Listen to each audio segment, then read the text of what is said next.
हिंदू धर्मात उंबरठा पूजन अत्यंत शुभ मानले जाते, कारण उंबरठा हा घराचा संरक्षक आणि लक्ष्मीचे प्रवेशद्वार मानला जातो. उंबरठाची पूजा कशी करावी? सर्वात आधी उंबरठा स्वच्छ पाण्याने धुवून पुसून घ्यावा.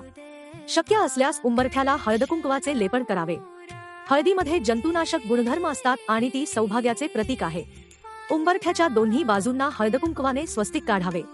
स्वस्तिक हे सकारात्मक ऊर्जेचे प्रतीक आहे. स्वस्तिकावर थोड्या अक्षता आणि फुले अर्पण करावीत. उंबरठ्याजवळ अगरबत्ती दाखवावी आणि एक छोटा दिवा लावावा. घरातील सुखसमृद्धीसाठी आणि नकारात्मक ऊर्जा बाहेर राहण्यासाठी उंबरठ्याला नमस्कार करावा.